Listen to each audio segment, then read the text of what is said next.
여러분 안녕하십니까, 김덕희입니다. 반갑습니다. 이번 시간에는요 2009년도 1회차 2강 해설을 안내하겠습니다.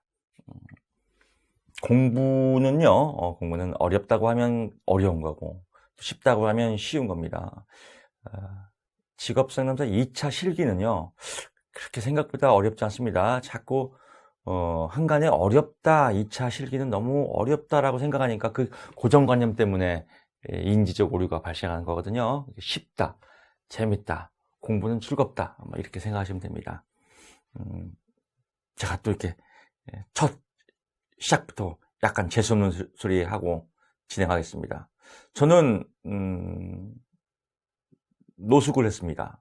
저도 인생이 참 파란만장했습니다. 한때는 주식 펀드 매니저를 몇십억을 또 주무르다가 또 쫄딱 망해서 가산을 다 탕진하고 노숙자로 전락해서 또 한 6개월 정도 수원역에서 노숙하고 아주 파란만장합니다. 노숙할 때 가장 힘든 건 추위예요. 추위. 너무 추워요. 추워서 아주 죽고 싶어요. 지금 따뜻하니까 아주 천국 같습니다. 그런 생활을 견디다 보니까 공부가 제일 쉽더라고요. 정말 공부가 제일 쉬워요. 여름에는 시원한 데서 공부할 수 있고, 또 겨울에는 또 따뜻한 데서 공부할 수 있고, 책 보고 공부만 하면 되지 않습니까? 또 이렇게 김덕희가 쉽게 안내를 하고, 공부가 제일 쉽습니다. 재수없는 소리에서 죄송하지만 사실입니다. 그 재미있는 공부를 지금부터 시작하겠습니다. 쉽다면 쉬운 겁니다. 쉽다, 재밌다라고 생각하시고요. 제 말을 여러분 믿으셔야 됩니다. 믿음 천국, 부신쇼. 믿는 자에게 합격이 이루어진다. 자, 합격! 자, 시작하겠습니다. 9번 갑니다. 페이지 수 220페이지입니다. 220페이지 9번. 행동주의 상담의 기본 과정 3가지를 쓰시오. 6점짜리입니다. 행동주의. 제목을 먼저 외워야겠죠? 제목. 행동주의 기본 가정이에요. 행동주의가 존재하는 기본 가정이 뭐냐? 자, 여기 보세요. 제가 이렇게 한때는 약간 틱장애가 있었어요. 막 신경 쓰면은 이 손톱으로 이렇게 털을 이렇게 뽑는 틱장애가 있어요. 이렇게 보기도 되게 안 좋죠.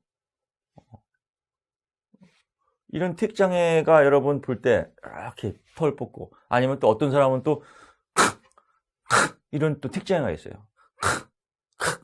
아니면 고개를 막 이렇게 한다든지.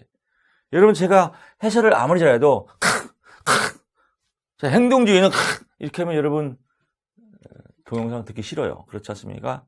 이렇게 보여야 돼요. 근데 이거 왜 이런 게 왜 생길까요? 습관에 의해서, 불안하면 이런 습관 때문에 생겼다라고 보는 거죠. 행동주의의 가정에서는. 그래서 행동주의의 가정에서는 습관을 유식한 말로 학습이라고 해요. 학습. 똑같은 표현인데, 잘못된 행동이죠. 또는 비정상적인 행동은 학습을 통해서 이루어져 있다. 이게 1번입니다. 1번. 이렇게 저하고 이 소통하는 겁니다. 글자를 외우면 안 돼요. 잘못된 행동, 비정상적인 행동은 학습을 통해서 이루어졌다. 그러면 행동주의를 배우는 이유는 뭐예요? 학습을 통해서 수정해서 정상적인 행동으로 만드는 게 목표예요. 목표. 그래서 행동 수정 기법을 통해서, 학습을 통해서 이렇게 써도 돼요. 학습을 통해서, 또는 행동 수정 기법을 통해서 잘못된 행동은 수정될 수 있다. 이게 키워드죠. 그래서 수정될 수 있다. 또 학습을 통해서 이루어진다. 3번째, 이거 여러분 보여요, 안 보여? 이렇게 보여야 돼요. 무의식 세계는 이 관찰 대상이 아니에요. 행동주의에서. 그래서 관찰 대상만이, 즉 보여 있는 것만이, 관찰 대상만이 행동주의의 근거가 된다. 이렇게 써도 되고, 또 답이 여러 가지겠죠. 행동주의는 원인보다 그 행동 자체를 강조하였다. 아마 쭉 나오는데 여러분 저를 믿으세요. 3가지뿐이 안 나와요. 그러니까 이렇게 그냥 책에 있는 내용은 다 참고사항하고 딱 3가지만 선택과 집중. 잘못된 행동은 학습을 통해서 이루어진다. 또 잘못된 행동은 행동 수정 기법에 의해서 수정될 수 있다. 관찰 가능한 대상만이 행동주의의 근거가 된다. 6점 이렇게 한 문제 또 아름다운 게스탈트로 묶어놓고 잠깐 이제 카톡 보고 또 좀 쉼을 갖고 어렵지 않게 외우는 거예요. 또 외웠습니다. 외우는 게 아니라 흡수가 된 거죠. 내 몸으로 쫙쫙 빨려 들어간 거죠. 공부는 이렇게 흡수가 돼야 돼요. 마치 산소가 내 몸으로 쫙 빨려오는 것처럼 촉촉한 피부. 공부도 이래야 됩니다. 공부가 아니죠. 놀이죠. 놀이. 재밌는 놀이. 스터디 플레이. 오늘 또 영어도 제가 썼네요. 자, 9번 했고요. 10번 갑니다. 10번 문제 갑니다. 정신역동적 상담 보딘이죠. 즉 보딘의 정신역동적 상담.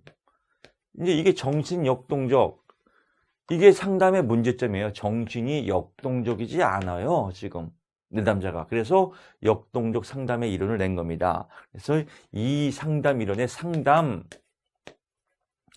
과정 3단계가 뭐냐 이거예요. 상담 과정의 제목이 상담 과정이라고도 하고 또는 상담 과정의 3단계. 그래서 이렇게 여러분 제목을 외우시고요. 키워드는 탐중변이다. 이렇게 키워드를 먼저 외우고요. 요게 채점 기준표입니다. 그래서 탐색 단계다. 탐색과 계약의 체결.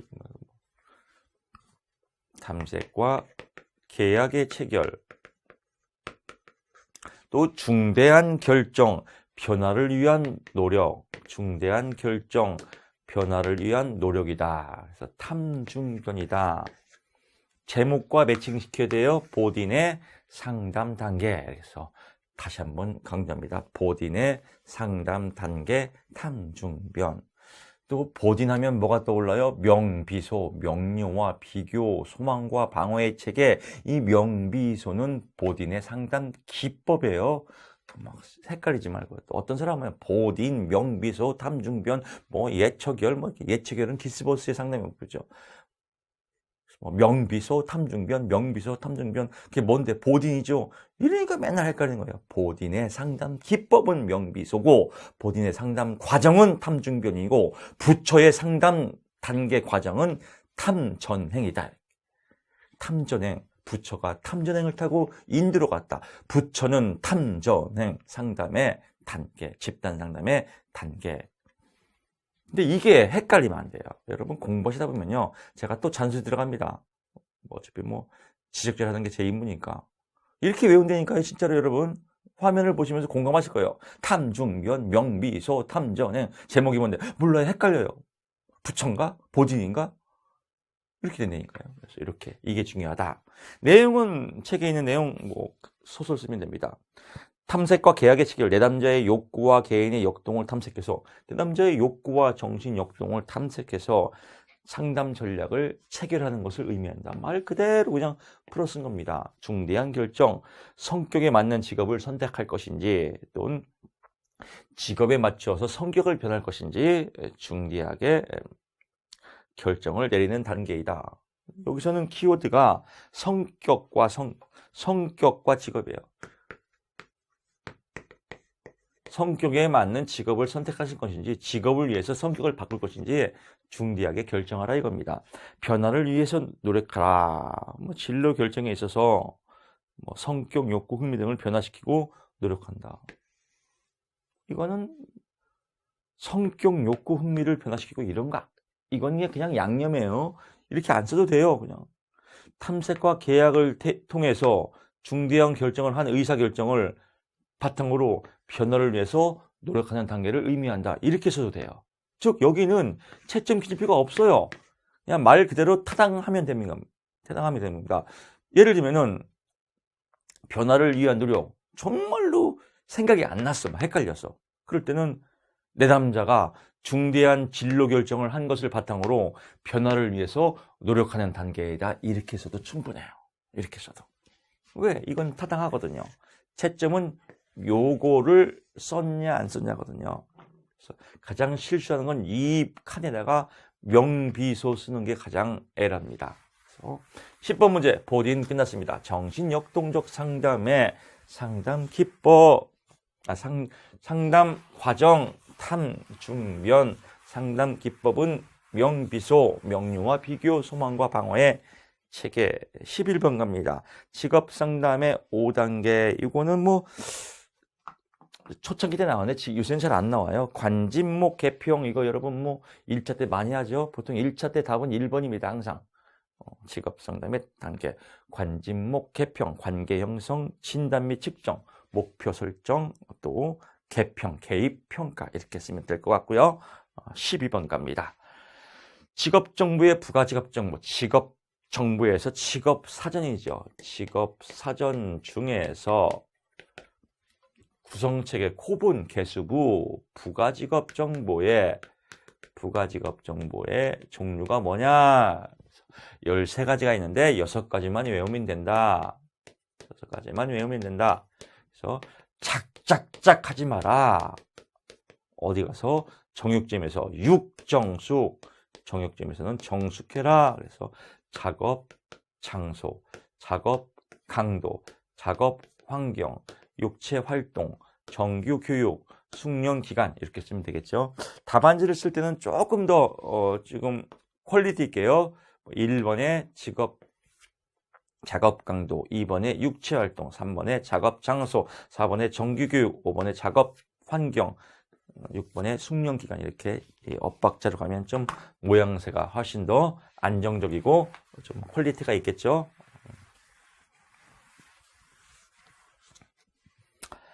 자, 12번까지 했습니다. 시간 오래 안 걸리죠, 여러분. 그래서 9번, 10번, 11번, 12번 네 문제 푸는데 지금 시간이 한 12분 흘렀습니다. 그러니까 12분에 네 문제를 외운 거예요, 내 것으로. 그리고 노세요. 이제 네 문제 풀고 뭐 차 한잔 마시고 음악 듣고 뭐 TV 보신 분들은 TV 보시고 요새 뭐 전 TV를 잘 안 보는데 요즘 보는 건 이제 두 가지 봐요. 아침마당하고 황금빛 내 인생. 이거 겁나 재밌더라고요. 황금빛 내 인생. 드라마도 한번 보게 되면 또 계속 보게 되더라고요. 그래서 그 두 가지를 좀 보는 것 같아요. 궁금해요. 황금빛 내 인생.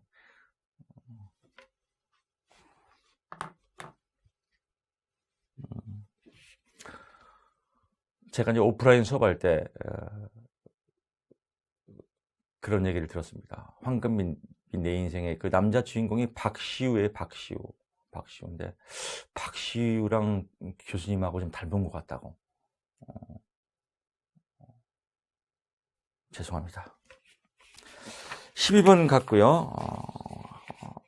뭐 그렇게 닮았다고 생각하면 또 닮아 보이기도 할 수 있을 것 같아요. 여러분도 닮았다고 생각하세요. 외모와 이미지가 좀 깔끔하게 보이는데 깔끔하게 보이려고 제가 노력을 많이 합니다. 13번 가겠습니다. 임금의 하방 경직성 페이지 수 222페이지입니다. 그래서 13번 임금의 하방 경직성이에요.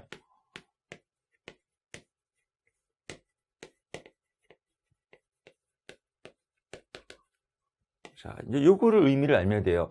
문제를 이해하는 게 제일 중요합니다. 문제를 뭐 100번 강조하는 겁니다. 문제를 모르면 글자를 외우게 돼요. 글자를 외우면 매일 외우고 까먹어 그렇게 반복합니다. 임금, 돈이죠. 돈은 하방, 밑에 방향으로 경직, 딱딱하다, 즉 내려가지가 않다. 임금이 100만 원이에요. 임금이 100만 원인데 회사가 장사가 안 돼. 그러면은 90만 원으로 내릴 수도 있어요. 이게 노동시장입니다. 이게 차이 경쟁이고요. 근데 내려가지가 않다 이거예요. 딱딱하다 이거예요. 그래서 하방으로 경직되어 있다. 딱딱하다. 간이 부드러워야 이게 신체가 건강한데 간이 딱딱해진다. 이걸 우리가 간경화 이렇게 되지 않습니까? 임금도 밑에 방향으로 딱딱하다. 근데 왜 안 내려가냐 이거예요. 자, 여기서 이제 의미니까 그대로 이 의미를 쓰면 됩니다. 한 번 오른 임금은 어떠한 경제적 여건에도 불구하고 점처럼 밑에 방향으로 내려가지 않으려는 성질을 의미한다. 이게 속성이죠. 한 번 더 갑니다. 임금의 하방 경직성의 의미는 한 번 오른 임금은 어떠한 경제적 상황에도 불구하고 좀처럼 밑에 방향으로 내려가지 않으려는 속성을 의미한다. 이렇게 보는 겁니다. 그 이유가 뭐냐? 첫째가 화폐 환상 때문에 그렇다 이거죠. 근로자의 화폐 환상 때문에 그렇다. 화폐, 돈에 대한 환상이에요. 즉 부가급여를 90만 원으로 내렸어요. 근데 부가급여를 20만 원 줬어, 회사에서. 그러면 110만 원 더 플러스가 되지 않습니까? 이렇다고 할지라도 일단 현찰 내리면 기분이 나빠요. 이걸 보고 화폐 환상이라고 합니다. 더 쉽게 이해하면 어버이날 때 부모님한테 뭐 선물을 드리는데 부모님이 15만 원짜리 화장품을 좋아하실까요? 10만 원 현찰을 좋아하실까요? 대부분이 10만 원 현찰이 좋습니다. 현찰이 최고다. 그렇게 현찰을 더 선호한다. 현찰을 더 중요시한다. 이거를 근로자의 화폐 환상이라고 한다. 즉 화폐 환상 때문에 못 내리더라. 두 번째는 강력한 노동조합 때문에 못 내리더라. 노동조합 때문에. 세 번째,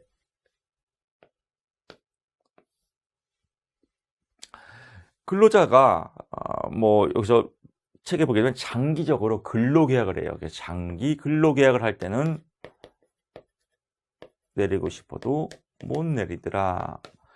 보게 되면 또 사회적 관행 일반적으로 내리는 분위기가 아니다. 또 근로자가 임금 내리면 일을 잘 안 하겠죠. 그래서 역선택이 발생할 수 있다. 역선택 발생 가능성. 역선택은 두 가지예요. 임금을 내렸어. 그러니까 기분이 나쁘니까 근로 열심히 일을 안 해요. 또 큰 역선택은 임금을 내리니까 회사를 그만두고 다른 직장으로 옮겨요. 이렇게 역선택이 발생할까봐 못 내리더라. 이렇게 5가지만 찍어서 외우세요. 화폐 환상 때문에, 노동조합 때문에, 장기 근로 계약 때문에, 사회적 관행 때문에, 근로자의 역선택 발생 가능성 때문에 임금을 내릴 수가 없다. 그래서 원인과 이유 나왔습니다. 그래서 4가지를 쓰라고 나올 때도 있고 5가지를 쓰라고 나올 때도 있어요. 그래서 5개까지 다 여러분 외우셔야 됩니다. 그래서 4개 쓰면 5개 중에서 4개만 골랐으면 되겠죠. 그래서 13번 임금의 하방 경직성도 깔끔하게 마무리가 됐습니다. 자, 14번 갑니다. 14번 문제는 뭐 요 근래는 잘 안 나오는 문제인데 그래도 조금 뭐 광범위한 문제인데 223페이지 내부 노동시장입니다. 내부 노동시장과 또 이중 노동시장입니다. 이중 노동시장과 또 인적 자본 투자에 대해서 설명하시오. 아주 광범위하죠.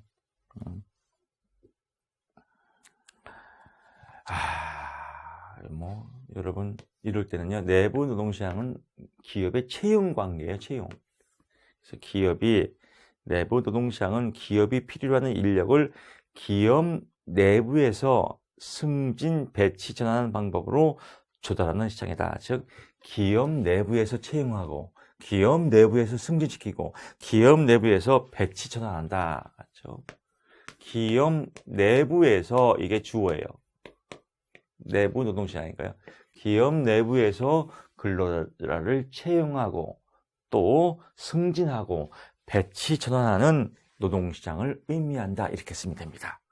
그리고 우리가 많이 배웠던 내부 노동시장의 형성 요인은 숙련의 특수성, 현장 훈련, 관습 등이 있다. 이러면 아주 고급져지죠. 퀄리티 있게.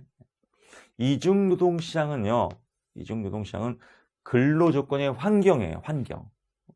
그래서 1번 근로조건의 환경이 주어가 1차 노동시장과 2차 노동시장으로 나누는데 1차 노동시장은 근로조건의 환경이 아주 좋은 것, 즉 대기업을 의미합니다. 2차 노동시장은 근로조건 환경이 아주 안 좋은 것, 즉 좀 속된 말로 하면 노가다, 이렇게 여러분 비교하시면 이해가 빨 겁니다. 물론 국가고시기 때문에 답안지에 노가다 이렇게 쓰면 안 됩니다. 그냥 이해만 하시라고. 1차 노동시장은 근무 환경이 좋은 노동시장을 의미하며 2차 노동시장은 근무 환경이 열악한 것을 의미한다라고 보면 되겠고요. 인적 자본 이론, 인적 자본은 사람도 투자 대상으로 보는 거예요. 그래서 인적 자본 이론이란 인간을 투자 대상으로 보는 것을 의미한다. 그래서 왜 투자 대상이냐?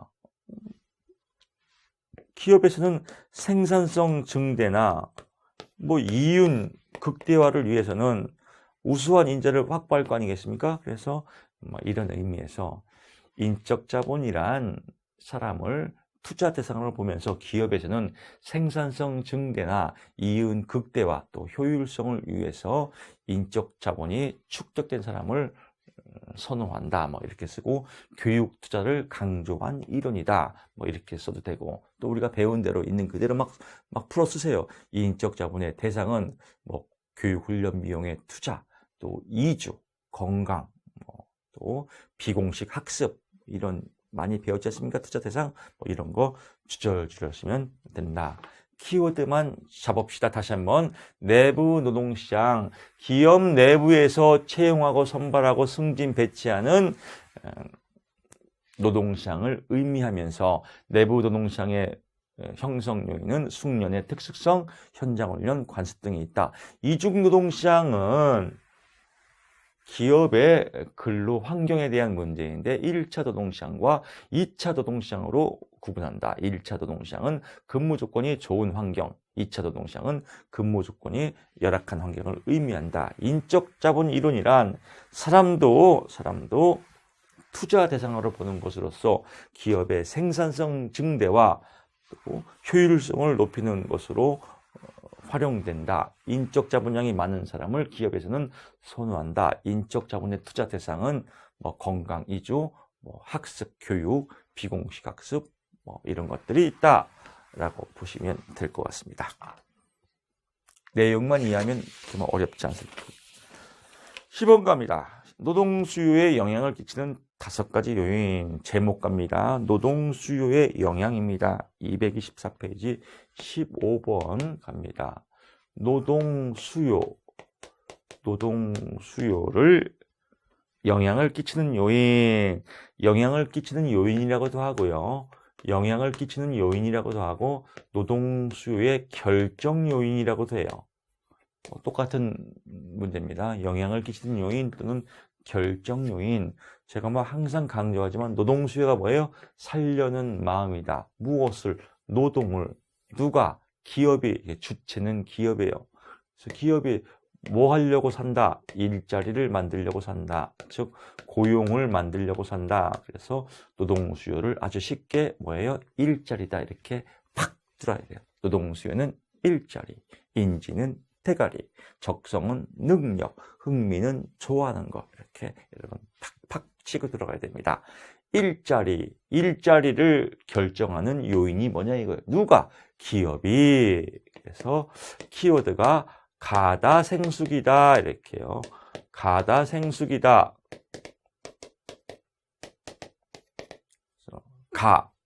노동의 가격, 즉 임금이죠. 임금에 의해서 일자리가 결정된다 또는 영향을 받는다. 다른 생산 요소의 가격에 따라서 영향을 받는다. 또 생산성의 차이에 따라서 영향을 받는다. 최종 생산물의 수요에 의해서 영향을 받는다. 기술의 발달에 따라서 영향을 받는다. 가다, 생수기 이렇게 여러분 정리하시면 될 것 같습니다. 조금 깊이 들어가면요. 노동 수요 곡선이 이렇게 우하향하지 않습니까? 그래서 위에 임금과 노동 수요 일자리와의 관계인데 임금이 100만 원이에요. 일자리가 100개고 이 임금에 따라서 일자리가 줄어들기도 하고 늘어나기도 하고 이렇게 또 일자리가 다른 생산 요소의 가격, 즉 라면을 만드는데 밀가루의 가격이 폭등했어요. 밀가루 가격이 폭등하면 라면을 만들어봤자 별로 이익이 안 남아요. 그러니까 다른 생산 요소의 가격이 높아지면 일자리가 줄어들겠죠. 그래서 이런 것들에 따라서 영향을 받는다. 이렇게 이해하시면 될 것 같습니다. 16번 갑니다. 신뢰도 추정 방법에 따라서 검사, 재검사, 신뢰도예요. 검사, 재검사, 신뢰도다. 16번입니다. 또 문제를 이해해야겠죠. 문제는요. 자, 문제 보세요. 문제는 신뢰도가 뭐냐 이거예요. 신뢰도는 일치하냐 안 일치하냐. 타당도는 맞냐 안 맞냐 이렇게 탁 치고 들어가야 돼요. 일치하려면 뭔가 한 개가 있어야 두 개가 있어야 돼요. 두 개가 있어야 돼요. A와 B가 있어야 돼요. 그래서 얘하고 일치하냐 안 일치하냐. 근데 여기는 검사하고 또 재검사예요. 그러니까 얘가 A니까 얘도 B가 아니라 A겠죠. 똑같은 검사니까. 그러니까 얘하고 똑같이 검사를 했는데 얼마큼 일치하냐. 이게 검사, 재검사 신뢰도에 대한 내용입니다. 이해가시죠? 이럴 때 문제점이 뭐냐 이거예요. 문제점이. 첫째, 검사 요인 효과다. 이 검사 때문에 문제가 생긴다 이거예요. 똑같은 문제를 똑같이 내놓으니까 답이 금방 내면 일치하겠죠. 그래서 이렇게 검사 때문에 생겼다라고 해서 검사를 바로 똑같은 검사가 이월됐다라고 해서 이걸 보고 이월 효과라고 그래요. 이월됐으니까 또 이 똑같은 문제를 연습해야 될 거 아니겠습니까? 그래서 이걸 보고 연습 효과라고 합니다. 또 똑같은 문제가 연습하고 2월 됐으니까 기억이 돼야 한대요. 되겠지. 그래서 기억 효과다. 그래서 2월 효과, 연습 효과, 기억 효과를 묶어서 검사 요인 효과다. 어떤 책에 보면 이렇게 쓰는 책이 있어요. 이건 다 오답이에요. 이게 묶어서 검사 요인 효과라고 해요. 그래서 이렇게 묶어줘야 됩니다. 책에는 성숙 연습 2월인데 오타 났습니다. 성숙을 지우시고요. 여기에 기억 효과예요. 기억 연습 2월 효과다. 가끔씩 이게 오타가 날 때가 있네요. 오타를 줄이려고 아무리 노력해도 이렇게 또 하나가 튀어나왔네요. 아유, 속상해 아주 오타가 날 때. 자, 두 번째 성숙 요인 효과예요. 성숙 요인 효과다. 즉 성숙해서 답이 변했어요. 성숙해서. 이거는 답이 똑같은 답일 수도 있고 B가 있을 수도 있죠. 그러니까 이제 시기가 성숙했단 말이에요. 예를 들면은 초등학교 때는 컴퓨터에 게임을 좋아해요. 중학교 올라가면서 취미가 바뀌어서 예를 들면 취미가 공부로 바뀌었어요. 그렇지는 않을 것 같지만 그래서 컴퓨터를 매일 공부만 해요. 답이 게임에서 공부로 바뀌었죠? 이렇게 성숙돼서 답이 변한 것을 성숙 요인 효과다 또는 반응 민감성 효과다라고도 하는데 측정 간격이 길 때 조사 대상의 특성이 변해서 왜 변해서 성숙해서 어떤 대상의 그러니까 조사하는 대상이 성숙해서 답안지 정답의 특성이 바뀌는 거죠. 이렇게 그렇게 써도 되고 본질의 특성이 변하게 되는 것을 의미한다. 이렇게 써도 됩니다. 3번 역사 요인 효과. 역사적인 사건 때문에 측정 기간에 발생하는 역사적인 사건 때문에 답이 변하는 겁니다. 예를 들면 요즘 트렌드로 우리 동계올림픽 컬링이 아주 인기가 됐습니다. 그래서 영미 이렇게 하지 않습니까? 옛날에는 컬링을 잘 몰랐어요. 그래서 컬링이 뭔지를 잘 모르고 관심이 없다가 이번 올림픽에 대한 역사적인 사건을 통해서 컬링, 영미, 재밌다 이렇게 답이 속성이 변화가 됐죠. 왜? 역사적인 사건 때문에 이런 걸 보고 역사 요인 효과다. 네 번째, 검사 태도 및 동기의 변화. 어떤 검사에 대한 내담자의 태도와 동기가 변했어. 이런 거에 따라서 속성이 변하더라. 왜?